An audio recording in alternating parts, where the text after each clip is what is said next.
Table Talk is not your typical D&D TTRPG podcast. We are not here to run you through our whole campaign. We're here to talk about everything else in the space of tabletop roleplay. I'm your host, Alejandra Wilhelm. And I'm also your host, Mariah Gresham. And we're your tabletop roleplay girlies.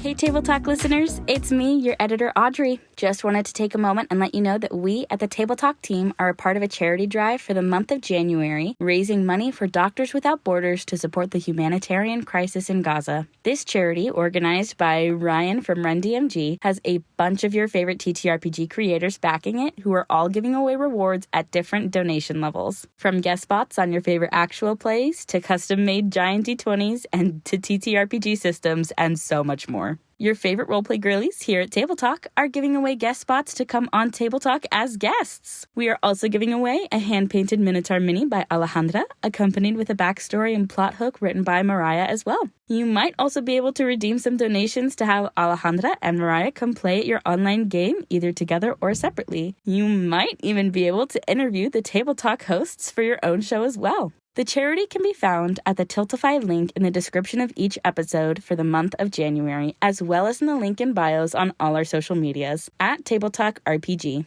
Any level of donation helps, and 100% of the proceeds go to Doctors Without Borders. Thank you so much, and now back to the show.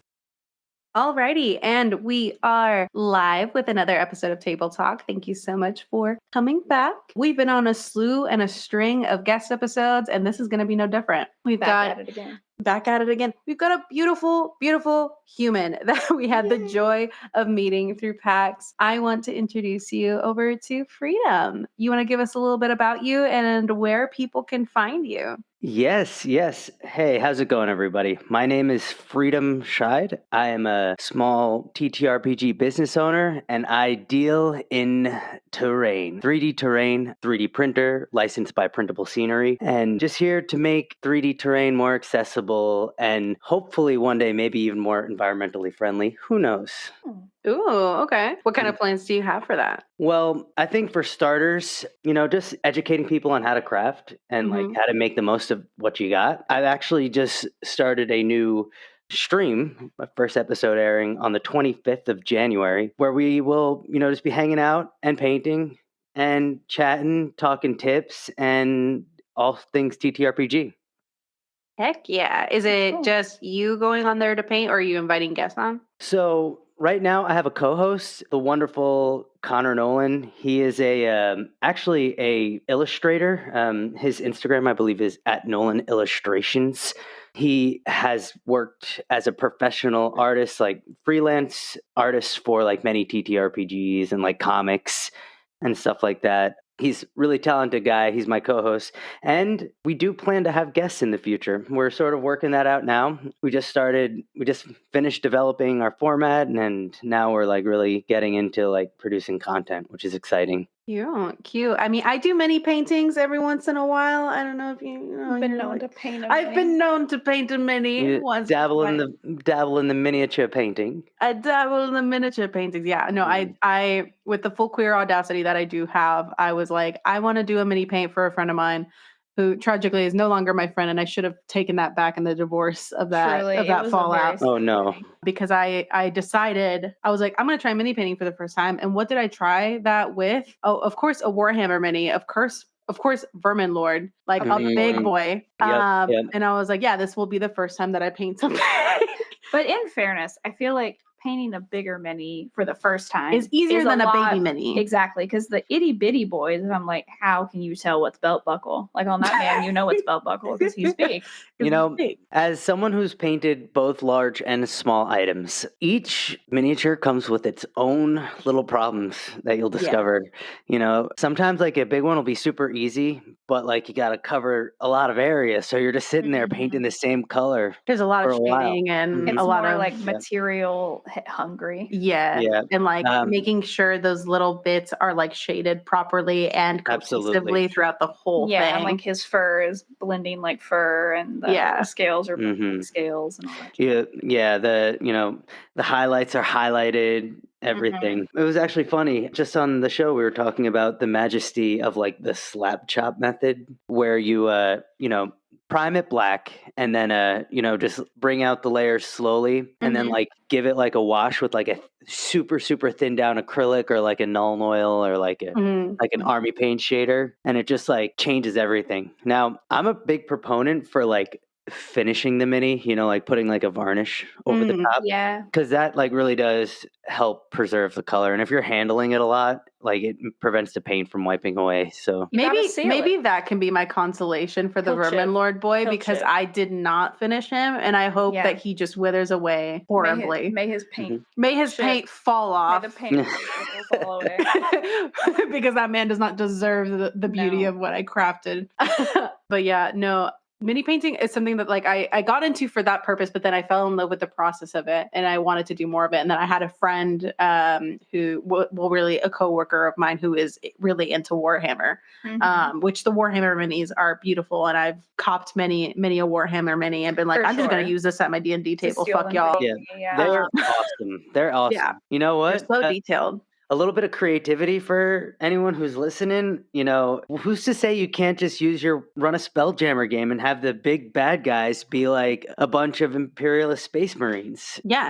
Totally. Why not? Yeah, you're And then right. you could have like their general be a disguised devil from the warp, and he flies around on the Hammerhead ship. No, yeah, fully. I will, with no shame, walk in to my local D&D store or my local tabletop store, and I will look the Warhammer men in the eye as I grab one of these babies, and I'm Yeah, like, as I he will procure. never see the light of a Warhammer game.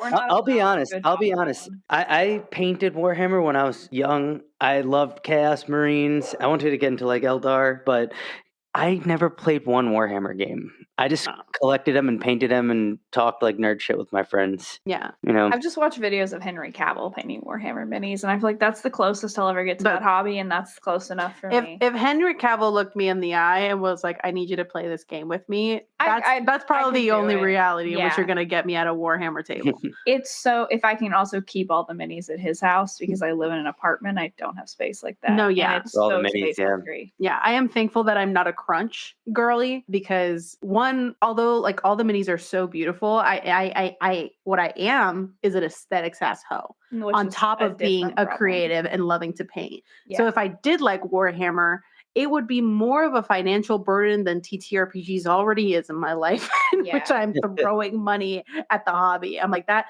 to me is the equivalent of how I perceive like League of Legends in the video game space.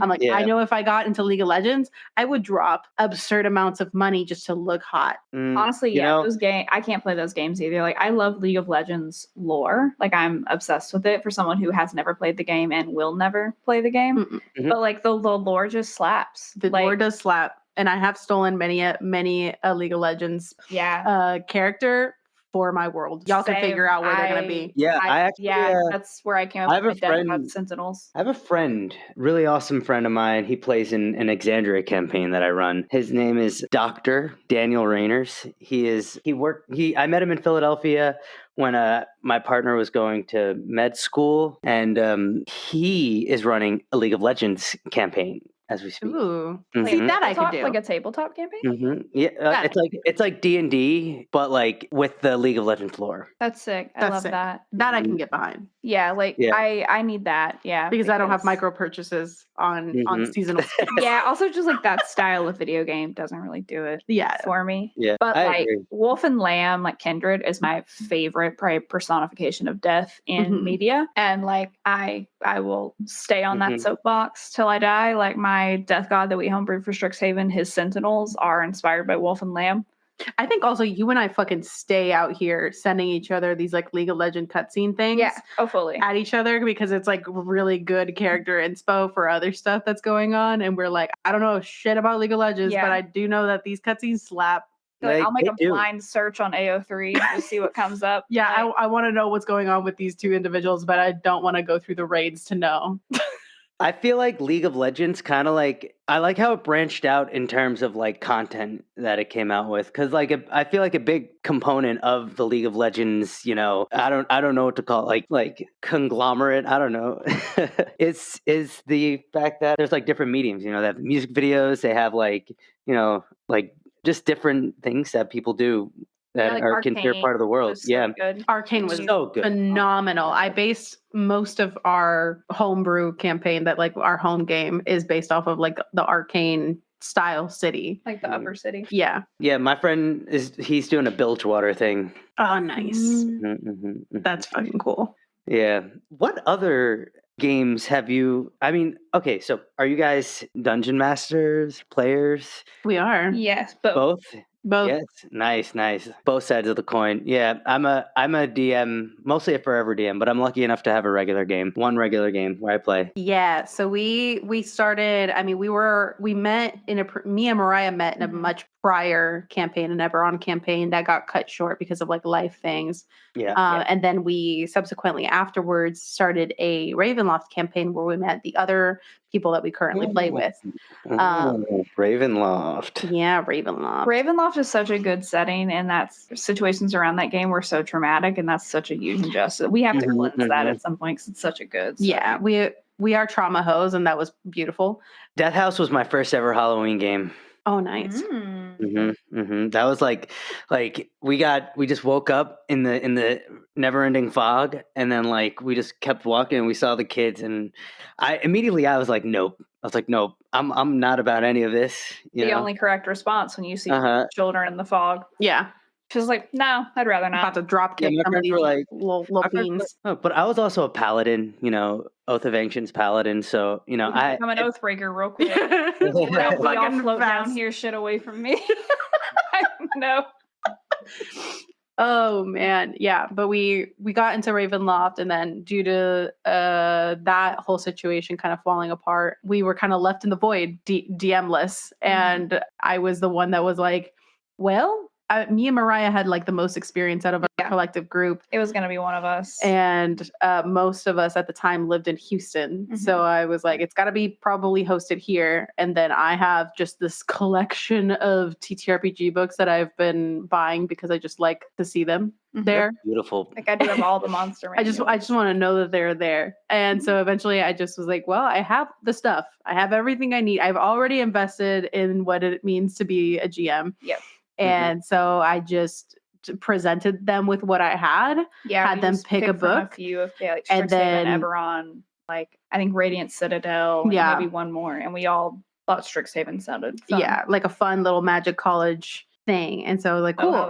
Turntables. Oh, how the turntables. It's still very fun. It's still very fun, but I know my audience, and I know they like trauma, so it is a little darker than a traditional Strixhaven game would be. But it was very much, like I opened the book and I was like, cool, Magic College, toss that shit over my shoulder. And then I was like, the books itself is like, hey, Strixhaven can be set anywhere, so just drop it somewhere. And I was like, and so I had a world that I had already kind of built with some friends in like a role play server that had been struck. It was funny enough, I built that world prior to Arcane releasing, like very shortly before. That was like post Ocean's Pride. Post Ocean's Pride, prior to Arcane releasing, and I built that world. And I again don't know dick all about League of Legends, so I had no context. And then that show came out, and it was wonderful because I was like, "This is exactly what I'm picturing when I think about the world." Some, like, finishing touches on it helped, and the art from really that helped visualize it. And you will best believe I 100% fucking yoinked a bunch of that art. Yo, did you guys see that thing? This is a random thing, but when you mention art. And like ADD brain, I went to, giving my players, visual reference for things. Dungeon Master screen that like has the screen that slides in and you could connect it to your laptop and like post images on the Dungeon Master screen. Yeah, there's there's a guy out there that's producing those, right? Yeah, I seen those. I want one. I know. I got the idea from him because like I have a friend who does she makes a lot of stuff with wood and has like one of those like it can burn the designs into the wood and things like that. And so she's like, one if of you those tell me laser Like burners. a solder. yeah, and not a solder, it's like I know it's a machine. wood burning, though. There's a name for it, though. I just don't know. What it is. And so she does that. And so she's like, if you make a blueprint, make the design, tell me what it needs to have or whatever. And so I was like, okay, I went on this whole goddamn thing where I saw that he makes, and I was like, that's fucking dope. But what I want, because of the way that I run my games, I need my computer at the table, and it is such a hassle to bring that bitch out every time and bring a monitor, all that stuff. And so there's these like portable monitors that you can get for like fucking $70. I did not even know those existed cheap, before you just like emerged from that hyperfixation, and you're like, look at this tiny square computer. And I was literally on this case. I was like, I just need to be able to run browsers. So there's mini computers that are literally the size of the palm of your fucking hand. And then I was like, if I can get like 2 to 3 of these monitors, and I can have one facing y'all and like 2 on the inside of that screen facing me, and then that third part of the screen can just be like my resources or like a little shelf for minis or whatever. Yeah. I was like, that would be ideal. So I can have the thing facing y'all, and I have my 2 monitors where I can have all my resources and shit. But then I don't put your initiative tracker. Yeah, and I have just like this little tiny computer mounted on the inside, and then I just have to have like a fucking like Bluetooth keyboard and mouse, and that way I have no fucking wires. It's lightweight, and like I can have all this free real estate for all my other shit that's back there. Yeah, all your dice. Free real estate. Sorry. Free real estate.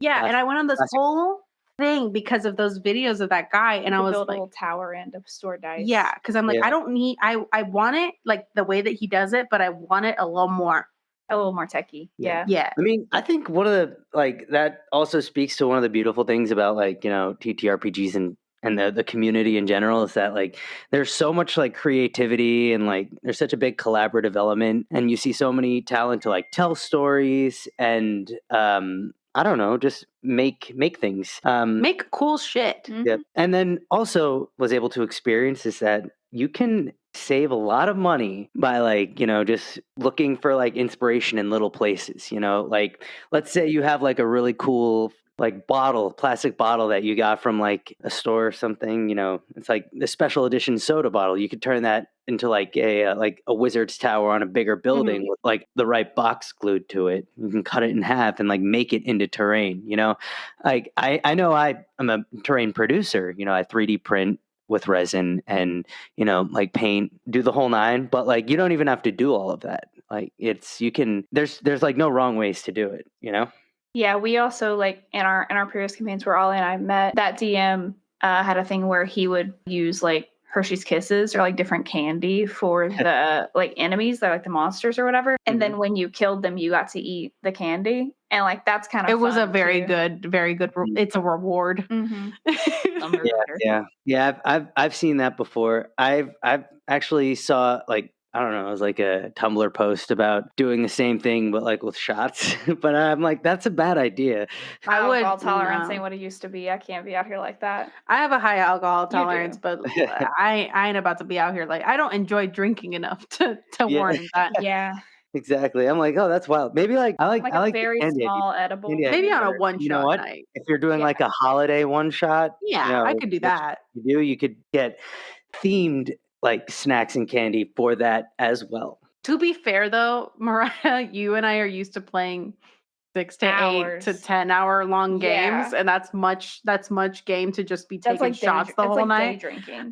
But if it was a normal like 3 hour game and like at some point there's combat in there, that could be doable. I could like dice up an edible and just have like a little sliver of like a gummy bear or something for everything I kill. Or what's the longest game? A little social sliver. 18 hours. 18 hours. It was the arc finale for my Strixhaven character. We took breaks, but it was 18 hours of gameplay. Yeah. 18 hours of gameplay. Damn. Yeah, it was buck wild. It was very much a game that I was like, I prepped them beforehand because I was like, we have like 2 to 3 sessions worth in a single weekend. And because we play that, and then the next day we play another game that's DM'd by a friend of ours, so I get to play in that one. But yeah, that game, I was like, we have much ground to cover. Yeah. So we knew we were going to be starting pretty early in the day and going pretty late. We told you like what scenes we were doing, like prep and what we were doing up to it, and like we had that structured out. We knew how things were going to roll, and it was just like we had preset in like breaks Yeah. and things, but we very much knew we had a lot of ground to cover Hmm. and that ideally it would all be done at the same time. So yeah, we went to bed at like 5 a.m. and then woke up and played 5 hours of combat the next day. And I was like, I have no brain cells. I was running on fumes. Yeah. There's a grace line up there. Like, Yeah, it's yeah. enough. I've done a session like that. Maybe not 18 hours. I think it was 8 hours. Hmm. It was a game that I ran. I'm actually one of my proudest moments as a DM. I like took 2 tables and like made like an entire section of the city, and like the players had to battle through the city and then get to this tower where this mind flayer was taking the top of this dwarven city and turning it in. Any players of mine, whoever listened to this, I would stop at this point. But Get forward 2 minutes. Yeah, right. to summon the Nautilus fleet of the Mind Flayer so they can make home base to wage war against the Gith. Incredible. And then like That's open really it cool. up into a Spelljammer, like First Frontier kind of game. Yeah, 8 hours of combat is wild. I do not have that particular dog in me. No. It wasn't all combat. Okay. Definitely wasn't all combat, but like it was just an 8-hour session to like wrap up the arc. So Hmm. like it was a party reunification. Then there was like, NPCs and reconnaissance. Then there was like a lot of planning. There was a lot of them just talking and figure out what the fuck they were going to do. The then lead up to that. Yeah. Because that's what happens. And then it ended up with a crazy, fiery, explosive battle, on top of this tower. Yeah, I do always feel like the arc finales in a TTRPG game, or like when you're starting to come to that wrap up, they do always just guarantee they're going to take a while, no matter what your metric is for what a Fully, long campaign or long session is. Mostly because it's like you as the player know you're about to go into some shit. Yep. And you're like, we gotta prep a little bit before we get too deep in the shit. Yeah. There's the lead up, and we gotta make sure we got our fucking ducks in a row. Mm-hmm. We gotta you gotta go shopping and get if your you've shit and like ever played at a fucking table with anybody, when your players will take over an hour to decide whether or not to open a goddamn door. Yeah. How long they're gonna take, knowing they're yeah. about to go into a fucking beefy battle. Yeah, Yep. exactly. No, that is the absolute truth. That is the absolute truth. I had been similar to Ollie of like, I tossed around the idea of DMing for like a bit and I was nervous about it. And kind of when we were in that previous campaign, I had fully told that DM, I was like, you can't play in any game I'm at until I'm more comfortable. Cause like, I did not feel like that was going to be fully cooperative. And I'm like, I'm not going to do something new. And then have like, in fairness, he was like a perma DM. So he liked to be a little chaos goblin when he got to play. But I was like, I can't take all that energy my first time doing it. So like I had been thinking about it a lot, and then kind of similar. It's like I slowly started collecting the books, and I've been like a LA by Night and New York by Night fan for forever. Like and like for Ale, Abria Iyengar is like the person that really helped her see that she could GM, and Abria is a big one for me as well. But like Jason Carl, who runs LA by Night and New York by Night, it was mine that really, just because the way he runs those games, I was like, oh, this is like still really interesting and cool and dynamic, but it's also something I can see myself doing. And I don't, it doesn't feel like I have to do like 10 years of voice acting work to like get to where I can run a game. I mean, I feel like it's a good thing to remember that, like, some of these actual, like, you have to find your voice, and that's it. It's like you the more you play, the more you get used to it, and you don't have to be and like someone else's dream, because you're yourself. This is that Battle of Ironforge that the party was trying to like navigate. This is that's nuts. wild. That's so cool. For our listeners, it is quite literally 2 tables like together, and there is just a whole little village situation going on like in here. A city wall. There's some city outside the wall. Leading up to a tower. Oh, this is sick. That's just really so cool. Yeah, so the idea is that it was a dwarven city known as Ironforge, and each section of the city sat on a shelf, and then as the center of the city kind of like sat in the center of the mountain, like sort of like a body of water that sat in the middle that went like deeper into like ancient dwarven catacombs or something like that. And the tower, that was the tallest tower nearby where that was on the far end of one of the parts of the city.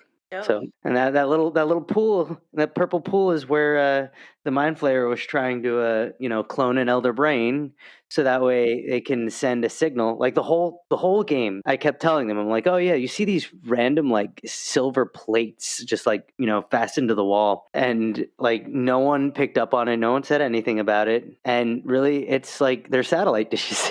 Goddamn. Oh, And he's trying to send a text message to the Nautilus fleet. A hey you up text. he said, "Bring the brain." What you doing?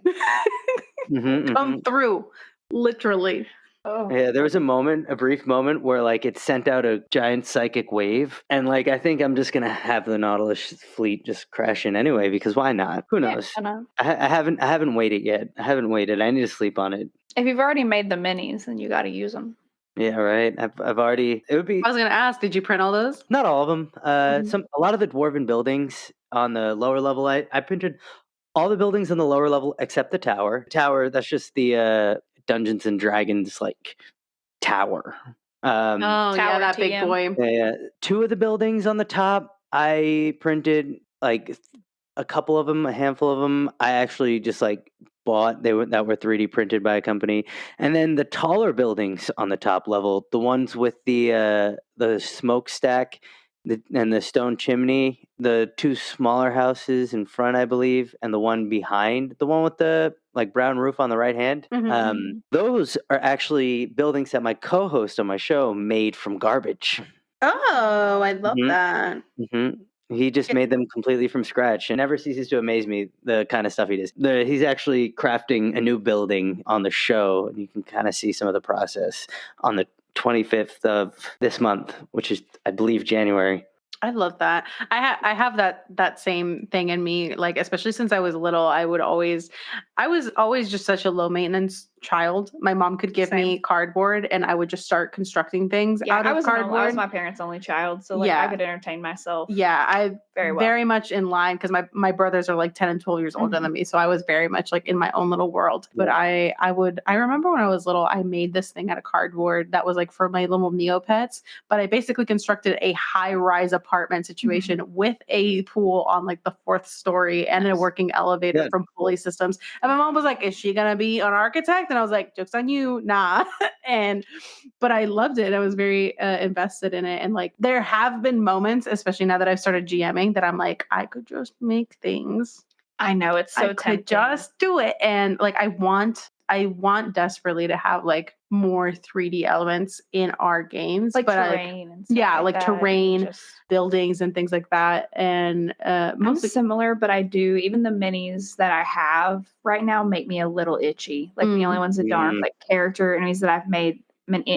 Character minis that I've made on Hero Forge, because like those are my children and I love them. But just like the random ones, I am one of those people that get like a little, I want to crawl out of my skin when there's like too much clutter. So it just, and like it's like things it's like the space dust. Element of keeping all that. It just makes me want to break out in hives. Yeah. Like, which is like, you have a lot of like the skinny minis and they can just go in a binder. That was my compromise with myself. I was like, I don't have space. That's good shit right there. Yeah. Those flat soldiers. Flat right soldiers. In there. Could put them in a filing cabinet.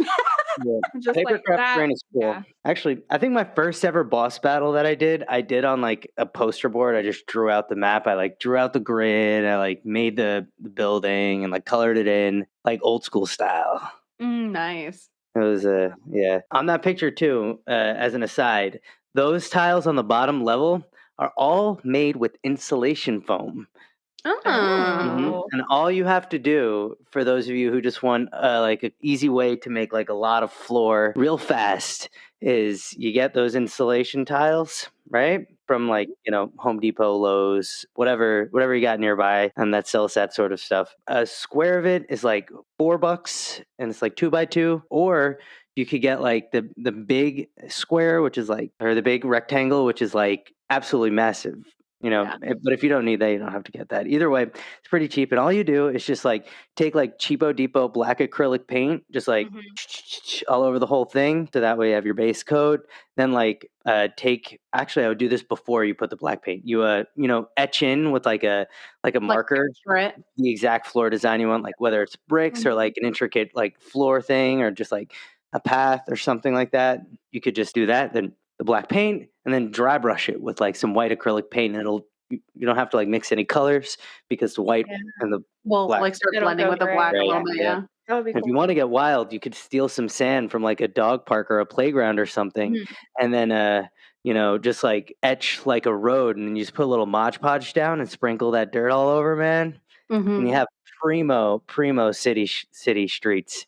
The curse of growing up with a crafty mother who like made a bunch of stuff for like our classroom parties is now there's the uninhibited urge to steal sand and then go to Home Depot and procure insulation foam. Right. Just go straight after this. Yeah. Arts and crafts, man, it's the realest. I know. I love crafty stuff, and like I love painting. Like once I have more space, I would like to actually start painting again. I've just refused while I'm in an apartment because I can't get itchy when there's clutter. Get the clutter. Yeah. Once I do have a space again, that's like one of the first things I want to do is I want to have like a dedicated room where I can start like organizing all of those like terrain pieces and other If you things. want me to help you organize them, I will do that. Yes. I love a good plastic container. I need a system for the madness because I will. I've really held myself back by tooth and nail and white knuckles to not purchase a bunch of like 3-dimensionals. I have STL files and I have a person that's willing to print them for me, and the way that I'm chomping at the bit. Yeah. Yep. I'll tell you what, like having 3D printers just because my situation is I have like a room which is like my workshop and like my streaming command center. It's like one section of the room is just like desk and like series of camera stands so I could like stream my maps to my players.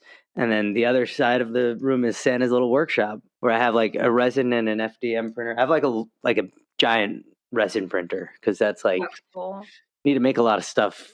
You need a big printer and just being able to make don't give me that access. What's the biggest thing you can print with big printer? I mean, in theory, you could like 3D print a whole building. It just takes a really long time, because you got to print each little bit. If I happen to be coming into the possession of a pretty hefty Tavern STL file from an undisclosed location. Undisclosed location. we may contact you after this episode. Please, by all means, I'm happy to help print. It's to help. Coming in on the second month of my subscription. It's I think the biggest file I have right now is like, I don't know, like a set of like Mandalorian armor or the Spartan armor from Halo. But my favorite large thing that I have right now, which is a sentence, is that you did say with your whole chest. Out of context. Yeah. Yes. We'll flip that for the teaser. I bought on Etsy an STL for Fjord Star Racer. Yes. Mm. Yes. Mm-hmm. I've always not seen that Critical Role campaign, but I have, and yes. Mm. Exandria is a fun little situation. It is. Yeah. I really want to get the Exandria books and run something in there eventually, but again, like time. Both the Explorer's Guide to Wildemount is awesome, and then the Tal'Dorei one is crazy. The new Tal'Dorei one, the new Tal'Dorei Reborn, I think is what it is. That one looks Tal'Dorei Reborn. Yeah, I've like looked through it. I actually bought the first Tal'Dorei campaign setting right before the panoramic started. The panini. The pinwheel. The panini. The forbidden panini. God. Oh man, I could use a panini now. That actually does sound good. Mm-hmm. That forbidden panini. I do owe the forbidden panini for my TTRPG obsession. That's true. Same, honestly. That yeeted me full force into it because I was like, I had nothing but time. Yeah, I got sent home from like the office, and then that was how I got into it as well. I was fortunate enough to be living with some friends in a house at the time, and like we all got like I used to be a utility worker. And all my friends are like carpenters or like government contractors or something. And we all just got like furloughed or like laid off at the same time. Mm-hmm. And we lived in New York, which is where I'm from. They had really good benefits in the state of New York. It was like nice that we were able to just like kind of sit at home and play a lot of Dungeons and Dragons. That's awesome. That stimmy money hit. And, we went off on that's kind of what the stimulus went to Dungeons and Dragons. That's incredible. Could be like that. Oh God. I was living in an apartment and I had a roommate, but she was an ER nurse. So then I never saw her. This is when you were still out. Yeah. In Austin. Yeah. I was still out in Austin. We did not know each other at this point. And so never saw her. and she was staying at her boyfriend's who lived closer to the hospital anyway. So I was basically living in this giant, like 1,700 square foot apartment by myself. It was nice. It was real nice. But yeah, I was just like, cool. What the fuck do I do with my life? And like, I'm by myself, and we couldn't justify obviously getting together because like it dangerous. Yeah. And so, and I wasn't necessarily like into, I hadn't even like touched online games. I didn't know how to find one. Yeah. That was like not a thing for me at all. And then it just got yeeted full force into like D&D TikTok shit. And that just like took over my life basically from there. Oh God. Yeah. I hold it that we are in a TTRPG renaissance, and it's only going to get better from here because so there's something interesting that happened when like I believe 3.5 went into 4th edition, right? When 4th edition came out, like no one wanted to play it, right? So what happened is there created a lot of innovation in terms of like role playing of like third party creators, you know, producing like role playing games and whatnot. And then 5th edition came out, and then it brought attention to the role playing game sphere. Now, depending on how things go, you know, it could happen again where like another edition isn't so well received because of, you know, worker treatment and whatnot, and it could create Because like of wizards space for being like, you know, up and coming game creators to make some cool stuff. Yeah. Yeah, well, and I'm interested to see how that goes, like as they try to, as in like D&D like 1.0 or whatever. Which like all my stuff is in 5th. I'm too entrenched. I refuse to change. Yeah. But there has been such a resurgence of really cool third party content and third party TTRPGs and stuff. So it'll be interesting to see how that all goes. I've also seen a lot of people talking on the tone of like the hobby as a whole has shifted and changed a lot over the course of, you know, I mean, the game's been around forever. But like we're now kind of entering a new age of it where I think it's less about crunch and it's more about role play and the stories that are being told, especially with mediums like Critical Role and like Dimension 20, which still have good combats that they engage in, but you're not coming for the combat, you're coming there for the story. You're not watching a 5-hour Critical Role stream for 5 hours of combat. It's like you're watching like a movie once a week. So it's shifting more towards an emphasis on that. And like, I've seen even things like, I know there's a Kickstarter right now, like it's called like MCDM or something like that. And it's a new system that is being made at the moment, but it's getting a lot of traction. I think it's like, it got fully funded in like a minute or so. Interesting. But it is very much more into it's a system that is more towards the role-playing aspect, and even the combat the mechanics of the combat are geared to be more role-play focused. Interesting. I need to look that up. I try to stay off Kickstarter, especially lately, because it's a dangerous game. It's a dangerous slippery slope. Yeah.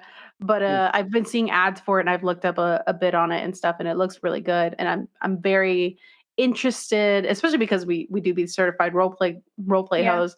But I love that not only just independent like TTRPG producers and creators are shifting more towards that, but even the big names and the big titles are starting to shift towards that too. That'll be really interesting to see play out. And I mean, that's a similar reason of like why I kind of cast my lot in with Vampire the Masquerade as well, because it is so character focused and RP focused. And I like combat isn't why I come to the table, but I do enjoy a lot of aspects about combat.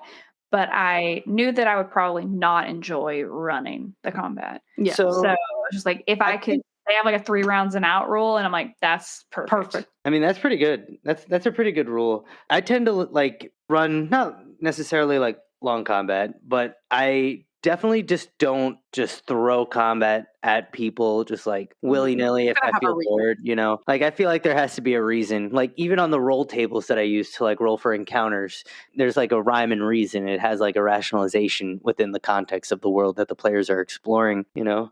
Like I feel like just having combat just for the sake of combat isn't the movement, you know? And I also like to view combat as like a problem-solving thing. Like, what other ways can you resolve this issue without necessarily throwing hands? Yeah. You know, like recently did an encounter. So I plagiarized, just kidding. I didn't plagiarize anything, Mr. Mouse. Atlantis: The Lost Empire for a D&D game. I like took some themes. I don't want to get a C&D. Most of that comes from with Full with Floor some friends anyway. online, and they were like right outside the city, and they had to fight these automatons. Mhm. There was like a puzzle within the room in order to shut the automatons off, and like I made the room super deadly, so that way like they'd have to figure it out fast, or they would all just die. You know? Yeah. I think So definitely adding those elements to combat where there is like there is some other way to kind of deal with this thing makes the combat more engaging and more For sure. interesting. Yeah. I struggled a lot with combat, especially like in our campaign. I always felt like my encounters were just like a little bit bland or like not hard enough. And I was just like really struggling with it. And I think I found my swing of it, ironically enough, in your arc finale. Yeah. Because the combats that I had put there were again for a reason, and y'all managed to get out of them either through charisma or the encounter right before the big boss. I felt like was pretty challenging because like I downed one player, so I'm like, okay, I did a thing. Yeah. And there was a lot. There was timing aspects in like that last fight, and there was just like a lot of that looming dread of like for all of us, especially for me, of like kind of having a rough idea of what we were going into, and then getting into that final fight. Yeah, there was a lot of ways that could have played out. I had at least like 6 different scenarios in mind, depending on how things worked at different courses of that combat. So it felt like everything was pretty fluid the whole way through. Yeah. Yeah. Have you guys ever had a character perish in the throes of combat? In a one shot, yes. In like a set campaign, no. I've plotted the death of a character. I've had characters die in their backstories. Yeah. But I orchestrated the death of mine because I was ready to go into phase 2.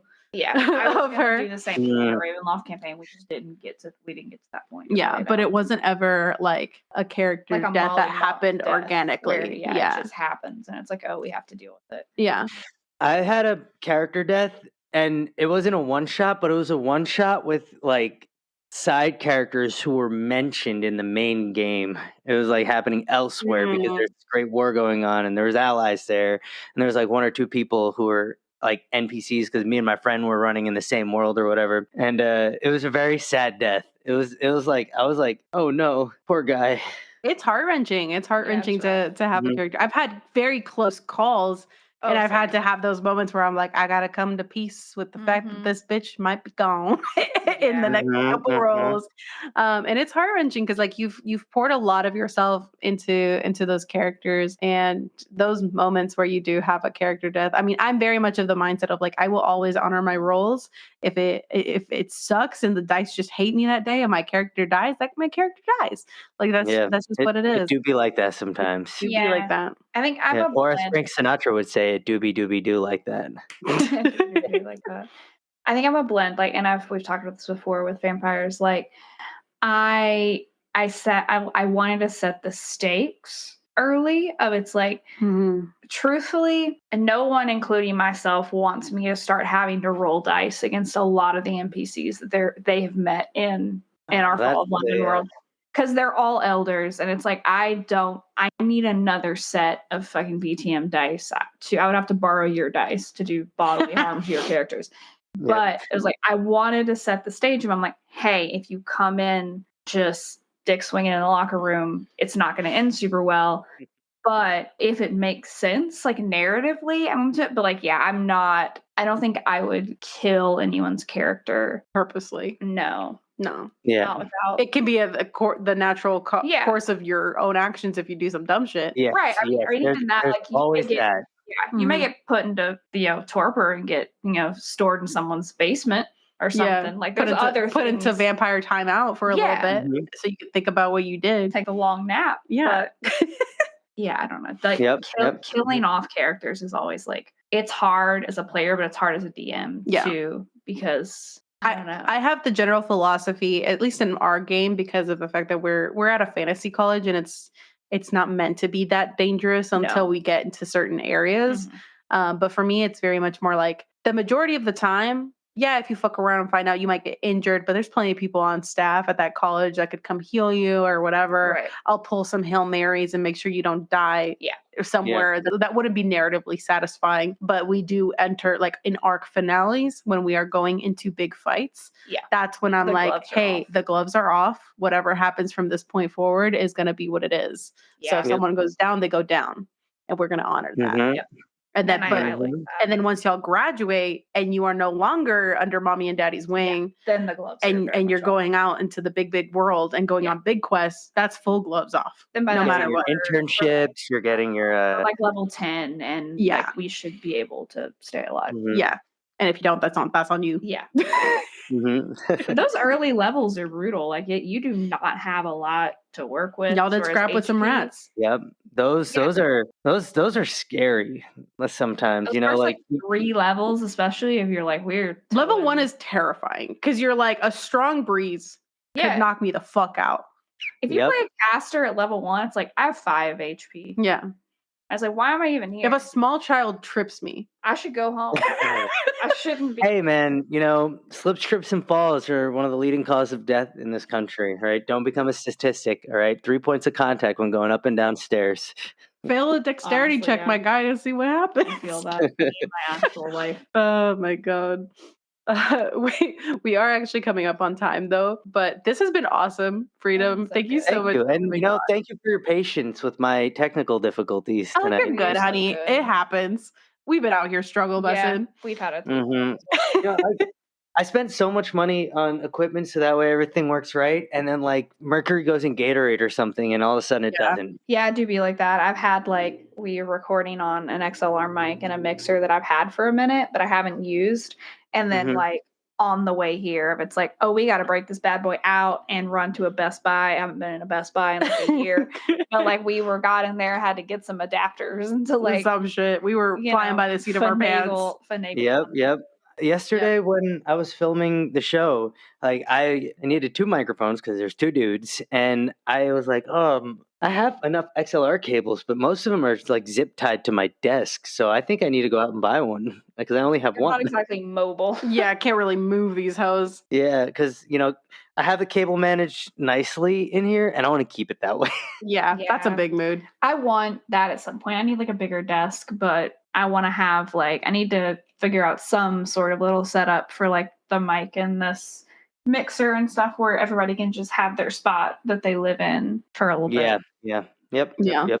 Thank you so much for coming on, Freedom. If you want to one more time just give a little plug about where people can find you and what you're doing and any cool projects you got coming up. Yeah, sure. You can find out about me at ThunderWizard10 ThunderWizard10 on Instagram, Total Party Paint on Instagram for information about our new show. It'll be on Twitch and YouTube with the information to be posted on the Instagram. And also, if you are looking for 3D terrain and you want something that's like, you know, reasonably priced, accessible, and you need some, you just come to my website.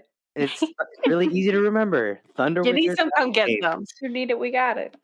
Thunderwizard.games. That's all you need to know. And if you want something specific that may not be listed in the shop, send me an email because I do commissions. If you want a battle map and you have like a timeline, we can work something out. And I'm happy to help, you know, make your games more immersive. So let me know. Awesome, beautiful. Thank you so much, Freedom. Absolutely. Thank y'all. Thank you guys for having me. Yeah, course. thank y'all so much for joining us for another episode of Table Talk, and we'll see you next time. Bye.